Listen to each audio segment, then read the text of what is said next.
Hello again, Andy with Handy Andy Handyman, and we're just running through a wrap up on a quick repaint and repair project we did for a short-term rental client of ours. You'll still see a few things running around. The guys are cleaning up, putting furniture back, but basically this house had some mold issues and some cleanup issues, and so we went room by room. We redid everything, ceilings, walls, and trim for most of the house. We got some of the carpet stains out of the carpet. Underneath this is hardwood floors. And so her next project, we're probably going to pull this carpet out and redo the hardwoods under here. We came through, we updated 6-panel doors. If you go back to the earlier video, it's just a much nicer look for rentals. This cabinet is an unusual size cabinet right here. So we just went ahead and painted it with a urethane paint. This whole bathroom is probably going to get remodeled at some point. We reset the toilets, it caulked them. This tile was poorly painted with epoxy. We've touched it up. You can kind of see the shadows where we touched up the tile. The tub itself here, we need to go over one more time probably. We've gotten most of the discoloration out of it. It was a white peeling epoxy, and we got one more cleanup to go in there. The exhaust fans have been replaced. We discovered that not only were they not vented to the outside, but whatever Yahoo Bob did it, took an extension cord and connected this one with the one in the master bathroom and just loosely tied it together in the attic. So that's eventually going to have to be rewired. We've done what we could with it for right now. All these bedrooms have been redone, repainted. You've got the doors throughout. It just looks so much nicer. We reused the hardware to save a little expense for the owner of this front bedroom. We're trying to put the furniture back in there right now. Fireplace turned out kind of cool. It was a mess before, but we were able to paint that with a warm stone color. And I forget where the lighty switch. We did black. I ended up doing black on the hearth because there's a big gas pipe that sticks up on the end. And the only way to really hide that was with the black paint. And gives you a better look right there probably. I'll step back on it. But we like to paint that hearth black like that so it looks nice now and you don't have to worry about keeping it clean. Some of the vents we took off of here, this one is a faux vent. They sealed it off. And this is really the one up here that they're using. The one in the living room had 5 inches of just crud in it. So that was all cleaned out. We've come down into the master bedroom back here. Everything back here has been painted, pretty much put back. The housekeeping people are coming through to put the linens back right now. This bathroom was a bit of a problem, but we were able to pull it together for her. The toilet is reset. You got the mirror right there. Everything in here has been repainted. The ceilings have been repainted with perma-white. A little bit of a chemical reaction on a couple of these walls. So we may have to come back here and repaint this for her. The piece we didn't get to was changing out this little vanity. We just didn't have time. We are probably going to come back in at some point and redo this shower tile. We could save the pan and just come up from there. Or we may just add a trim piece right here, pull this top row out, and run tile to the ceiling and clean it up.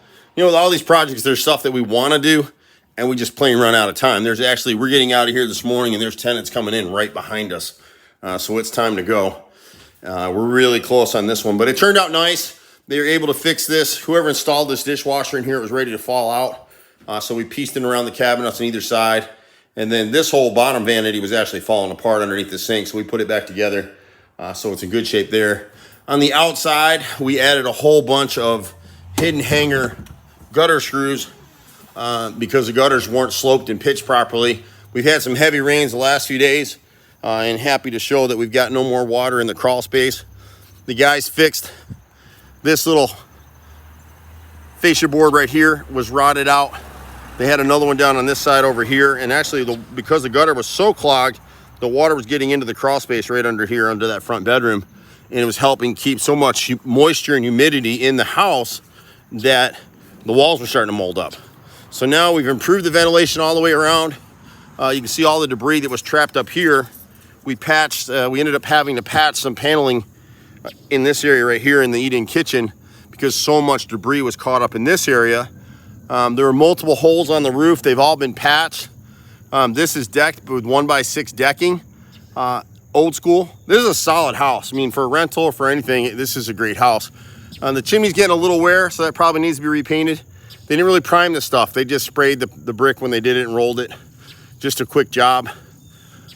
We fixed this section of fascia board right up here in this corner. I was here last night and it was pouring for a bit and the gutters are flowing great. We did want to check and see the crawl space down here, if that's all clear. They went in and put a vapor barrier in here. The owner may want to put a lock set over here now. But before, all the water was just flowing right in here. You can see how wet it is right here because the gutters are now shooting out and the water goes this way away from the house. They've caulked everything. If you looked at the earlier videos, there were black gaps around every one of these windows. And you can see that they've been caulked all the way around. So this house is in pretty good shape now. Haven't been down here yet today, so this could be a surprise for me too. But nope, it's bone dry. It's clear all the way through. So she shouldn't have any more mold and mildew issues with this house. As a precaution, we put M1 mildewcide in all the paints that were used in this house. So she should be good to go. My brother and I run a crew of 25, 26, some weeks 30. Sometimes it feels like 12, the way that we're all running and gunning. I work with my crew, so does my brother. We're fourth generation contractors, both of us. He's a master cabinet maker, and I can pretty much do anything on a house. Got great guys, great clients. Very blessed to be doing what we're doing. Just be patient with us. But this is a great project for landlords. You know, the answer with this stuff is all investors try to be really cheap with who they're using to do this stuff. But if you find yourself like in this situation where none of the work was done right, and you can't rent the house, that's what happens. So the stitch and time thing makes sense, but so does hiring a value contractor who brings a lot to the table, and that's who we are. We're not super expensive. What becomes expensive is having to redo stuff over and over again. That's expensive, and honestly, it's just dumb. You can reach in the office, 770-912-2829, or you can catch me, Andy, at 770-265-9017. See you at the next house. Bye for now.